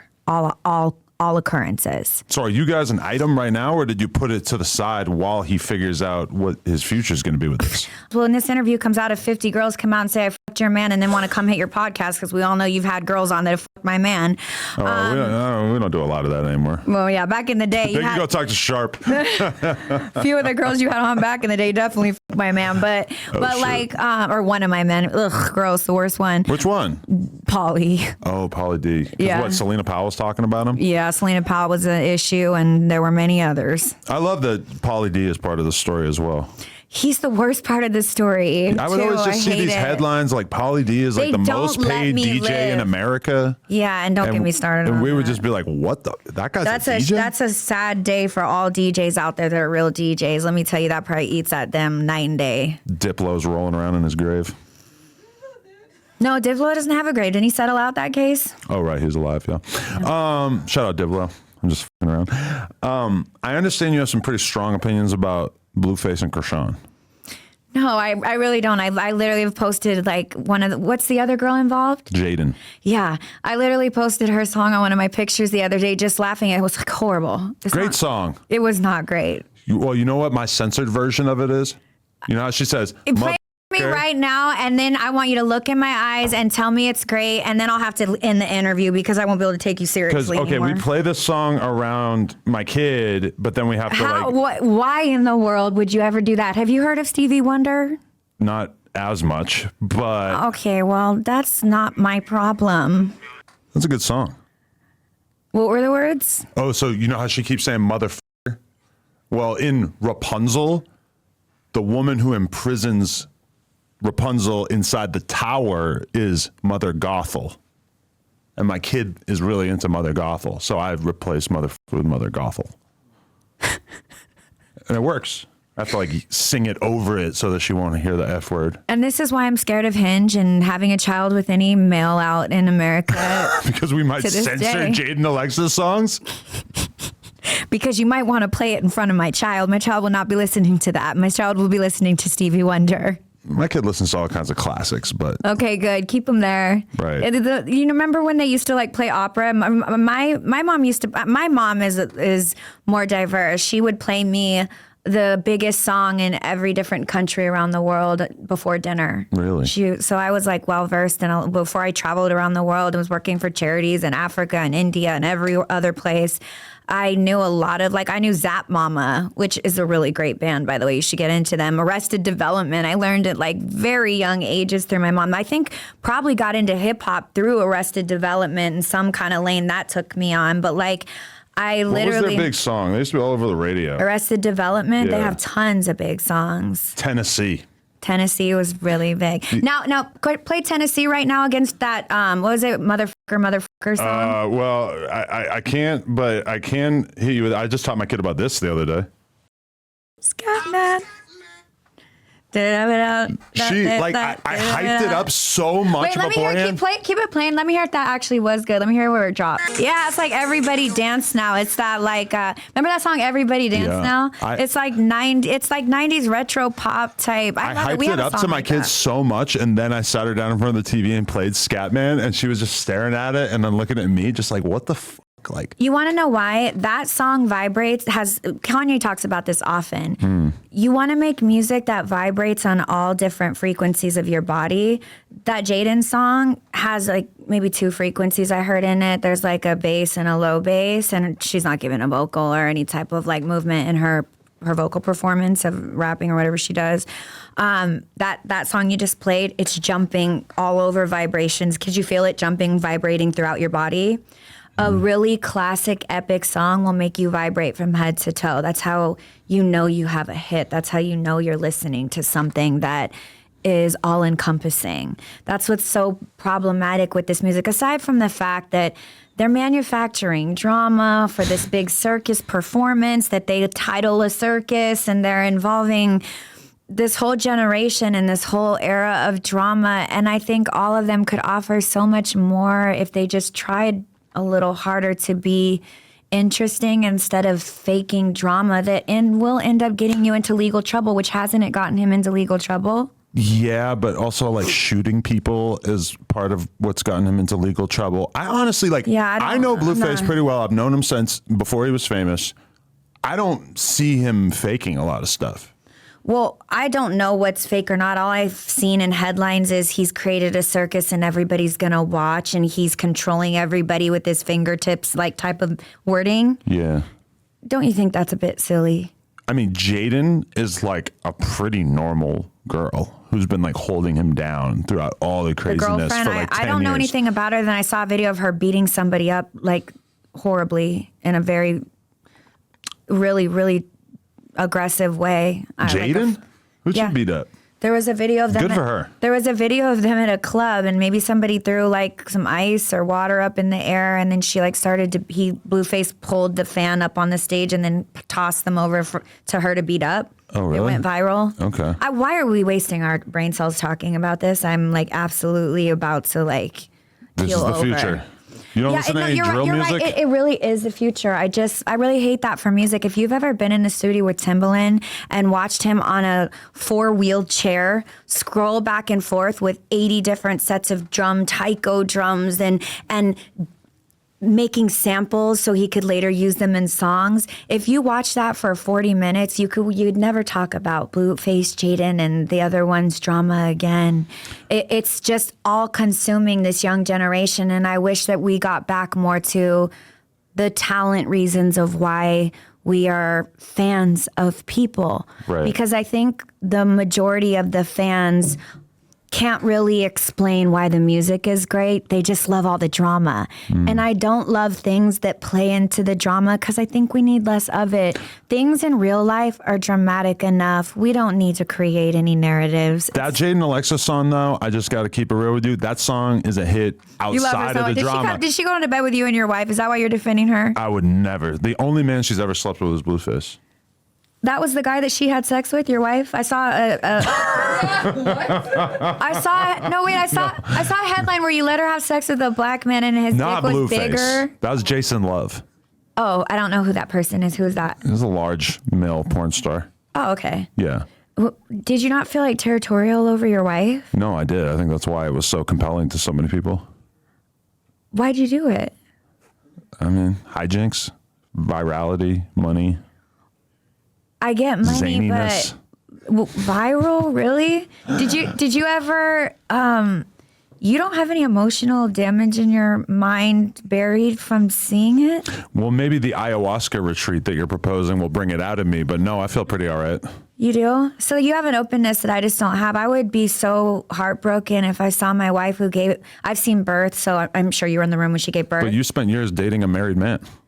Yeah, but marriage for them looks a lot different than marriages that normal people have. Well, I guess it's contracted. They're chosen. There's a whole thing. the counter to that is that But I'm not. sex But also, looks a lot different rightfully in so, the you porn can world. say that. No, I know that. Yeah. I just feel like I don't judge it. I think it's fine. I'm not looking at you any type of way. I'm just saying I would feel so like that's my wife. Get away from her. Like protective of her. I did feel a little bit of that, but I feel like How much money did you make off of it? Where it's like, oh, that feeling doesn't matter. I made this much. untold riches. Wait, tell me. Is it? No. Yes, I want to know. I want to know how much money it would take because I'm just She would kill exploring. me if I told you. I'm just exploring OnlyFans. So I want to understand how much money for what. What know are the prices we're putting on shit? I have this guy that I want you to work with. In what way? His name is Dread.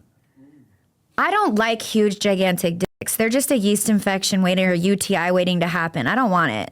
Wait till you see this thing. And I like sucking my man's dick every day, maybe twice a day. I love giving head to a man that I love. And I don't want to suck a big dick every day. That's horrible. That is the problem. When I watch videos of girls going down on this guy, they're nibbling on the top 2 inches yeah, of no, it. I don't even want dick like that. Kanye's dick is like that. I don't want dick like that. What? Allegedly. How do you know? I don't know. I'm not You saying. Kanye? No, I did not. You're saying Kanye's got that big of a dick and we haven't heard about it till now? Yeah, he does. Really? That's facts. Yes, factually. I figured that would have been in like rhyme #1 that he wrote in his life. And then every other rap after that. No, he doesn't talk about it because he doesn't need to. He lives big dick energy. Have you not paid attention? I He guess walks that's big dick energy. I saw somebody post a photo of him and it was like maybe it got a wrong little poke in a certain area and they're like, look at how small it is. And I was just sitting there like, y'all are so misinformed. That thing dangles past the knee soft. What the f? Yeah, it's huge. I can't believe I made it to 40 without knowing about this. Yeah, it's huge. Kanye, I didn't have sex with them, but it's huge. put it on the table. He can. We want to see it. He could put it all over your entire body and you'd go missing. Pause. You better not put it all over my entire body. How much money would you take for that, though? I'm wondering. For him to You gotta drape start his teaching- all over my entire can you- Kanye? Adam, can you slowly move me into the OnlyFans world in a way that I could feel comfortable with just light thing? I'm not doing anything. I definitely I I have want some to advice for understand you. it better. Right. I'm doing well. I make good money. That's why I definitely need you to sit down with my wife because she knows everything about it from a technical side. Oh, good. I would love to know then. Yeah. Because I'm still very new and I'm still learning, but I'm only doing what I'm comfortable with, but I'm very interested to understand it. That's the problem. We got to go outside that comfort zone. I know, You but need Dread. but I don't want to do. We'll dress him up like Kanye. No, I'm telling you, I wouldn't want a dick that big. I would never in my life. I like a boyfriend dick all day, every day. Nice and a little bit thickety thick because I have a very tight. So it feels good if you've got a thick one there and it'll feel great for you. And I like just enough length to make me feel like I'm being choked in a loving way. You know, like I don't need anything dramatic. Okay. No dramatic. No dramatic. I don't want it. I don't need it. I'm 40 and I refuse it. I've got my own money, my own shit. I'm not in debt and I'm fucking living my best life aside from that shit right now. And I don't want to have to deal with any aggressive dick. Yeah. Yeah, I need a very nice man with a well-packaged boyfriend/husband to fly my way. Do you know any? No. I only know Dread. I only know really men in the pushing porn this man industry on me. and then rappers. Oh God, no, none of most you. part. No, I don't want any of that. Yeah. Maybe Blueface. Well, if he's locked up. No, I don't want to be part of the drama. I don't want to be part of the circus. No, thank you. But think it would be great. It's fun. I've seen pieces of it. I'm glad they're making their money. Good for them. But as somebody that literally has so many background tracks on most of the music I've made that it competes with Brandy's Aphrodisiac. I mean, we would make the engineers and computer systems do the little circling, they call it the circle of death pinwheel, because we'd be blowing the computers down because we'd stack so many backs to have that many vibrations in our music.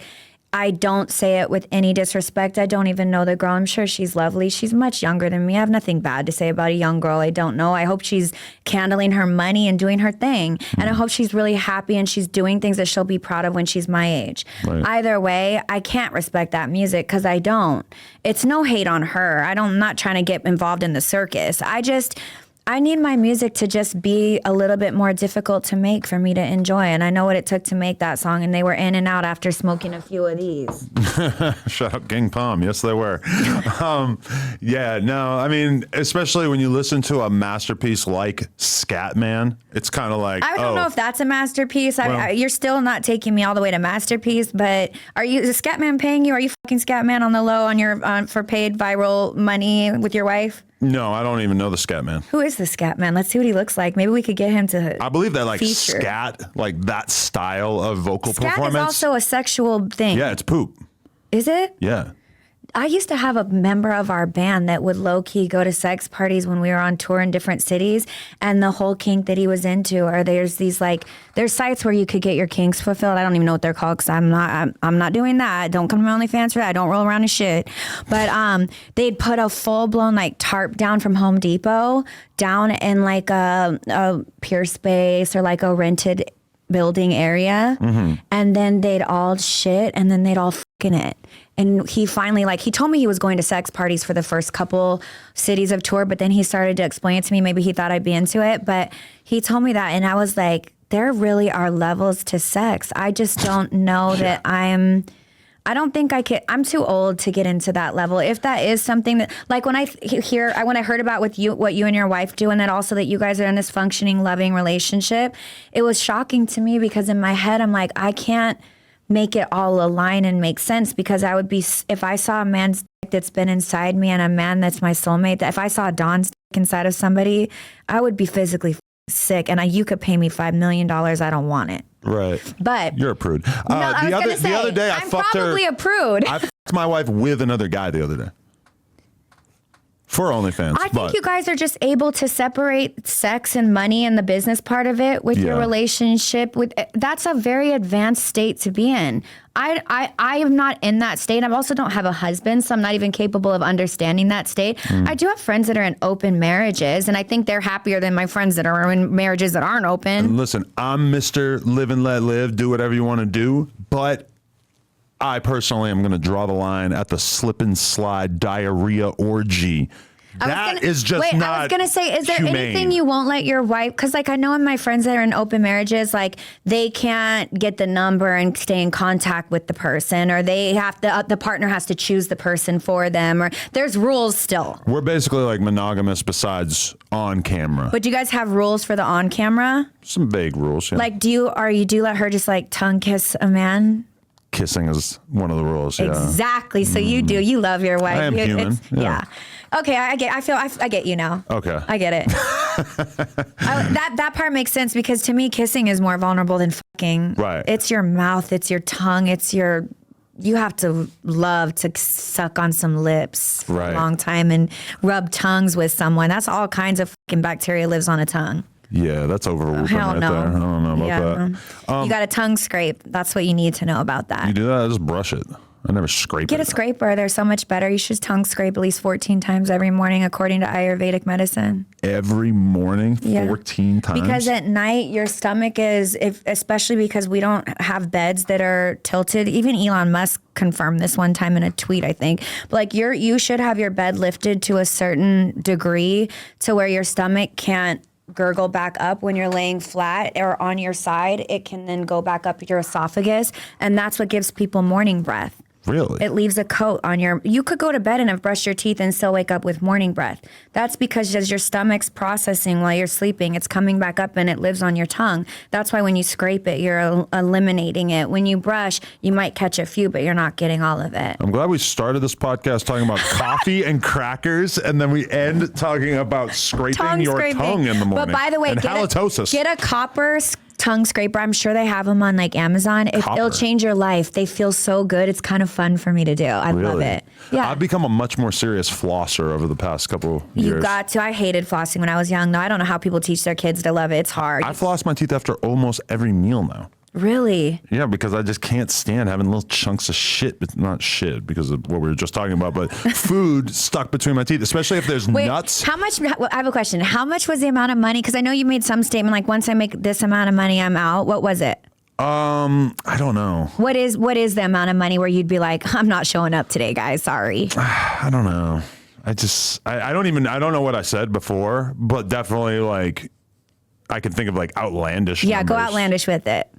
No, because you hang out with like actual rich people. I don't want to be over here like, yeah, I'll just leave everything if I had 100 million, and you're going to be like, 100 million? Babe, he's broke. No. I don't judge people like that. And the men I love, I don't love them. We keep jumping around, which is great because I love talking to you. But when Praz taught me about threshold, it's not about money. He taught me it's about what can you withstand. Once you understand your threshold, let's end it on this actually. Okay. Threshold is a very important thing that very few people ever consider before they die. And had they ever considered it prior, they would have had a much better life. And here's what threshold is. Understanding what you can handle. Praz said to me, well, this will happen, that will happen. We're going to need to get your house set up with cameras that are this, that, and the other. We're going to need, do you know how to check your car for a bomb? You need to learn how to X, Y. And I was like, you need to stop all of that. Just having me stress the fuck out, like, please. And he's like, that's your threshold. Now, when you get right with yourself, you need to identify that that's your threshold and don't act outside of it. Because when you act outside of it, your life is going to get to a place that you can't handle. So if you want a happy life that you can handle, understand what your threshold is and don't act outside of it, and you'll have a pretty good life. Right. And I don't believe thresholds include money, but for some people I've talked with, debt is a real thing that they're scared of that has them frustrated daily. So when you get that in control, then that means money is part of your threshold. Staying at a certain amount of money is part of your threshold. But whatever anyone's threshold may be, really taking the time, or I think you learn it by feeding. Praz taught me mine. But what I learned about why I'm attracted to men, the men that I've always ended up with in life, which happened to be, yes, all of those things that you said. I've never dated a regular guy, straight up. What I saw in Praz that I was so happy about was what I had with Don, except finally it was with like a guy I could like, that wasn't corny. Don was a little corny. I had to edge him up a bit. I had to teach him how to talk in the streets. I couldn't bring him around all my friends, you know? Dawn in the streets. I don't know. He learned. We got him proper sneakers and like, you know, cleaned him up a little bit so he wouldn't be laughed at. But like Praz already knows the codes. He was like, I could talk to him for real. We didn't have to like, I didn't have to like upgrade him in any type of way. That man knows as far as style, swag, and all that. Right. But like, but he has the threshold that he felt that he could have as much money as he had, you know, for the businesses that he was creating. I never have ever in my life been able to see myself having over $50 million. He had more than that. There's a kind of threshold you have as a human when you can imagine yourself having, let's say, I'm just throwing out a number for no reason other than to just have a point, $50 million. I've never in my life visioned myself in that capacity. He has. So has Don. Something about people that have thresholds that just have no fuck are really willing to just go all the way there and then some. And they don't always end you up in good places. I think Praz is scared where he's at. I think Don is miserable where he's at. I'm happy here and I don't vision 50 million in my life and I'm cool. But I really love a man that does, because I want to stand next to a motherfucker that's got that kind of energy. Those men always win in ways that I like physically, mentally, those are the men that can handle who I am. And I like that. So if there's any guys out there with $50 million and a nice body. No, not a nice body. Not everybody had a nice body. Decent body, right? Don Jr. reminds me of what's his name from American Psycho? Yeah, he's very much. Does he like it was wake up Christian and Bale. like do 1,000 push-ups? No, he got more fit since I was with him. He was a little more round. Okay. But he's had his round days. He was round. He was big. I feel like we got 50 million. Get round. That's exactly how I feel. Who the f wants to? But you know what? Working out now that I'm getting up to 40 or 40, it's for our mental health. I agree. I gotta run because I need my mind to decompress before I enter a conversation, so I don't fucking trauma dump on someone without their knowledge. Really? Like I did to your producer the other day. Yeah. We talked for 7 hours. Wait, really? 7? It was like 6. Holy shit. Yeah. Laura, you should have recorded that. We could leak it. No, we were gossiping. That's nothing for this. That's nothing for the podcast. We were just having a girls' chat about life. But yeah, like because I've been locked. By the way, sorry. Because I've been locked up in my house for 3 months. I don't talk to many people, and when you don't talk to your people, and it starts building to this level of heaviness, you can't just call them and say, hey, can we catch up? Because you got to catch them up on so much. There's no time. That's true. So then people like your producer catch it stray. Yeah. She's good for that. Yeah. Thank you so much for your time. Everybody, cop the OnlyFans. Check out our collab coming soon on OnlyFans. Yes. Sign up now. Listen, wait, could we collab in a way that I'm comfortable with? Because I don't do all the things yet. Whatever you need. I'm open to. I want to meet your wife. Can we have dinner? Let's do it. Yeah. Okay. That's a great idea. Love that. Everyone says she's lovely that I like, so. She's great. Yeah. Thank you so much. Like, comment, and subscribe. No Jumper, coolest podcast in the world. Aubrey Coolest. O'Day. This is my favorite podcast I've ever done. Really? Yeah. I told you it was going to be the best one. I was so scared that you were going to be all kinds of things, and you are just the coolest, most down to earth, super chill vibe, very real, honest. I pray to God that all of this just gets played as is. Oh yeah. Definitely. But like this was I don't feel like I was taken advantage of. I felt very safe here, and I think you're cool as and your wife's a lucky woman. Thank you so much. And wow, your that's daughter's so sweet. even more lucky. Oh, I'll show you all kinds of photos. I was going to say, I want to see. All right. I appreciate you so much. Thank you. Thank you.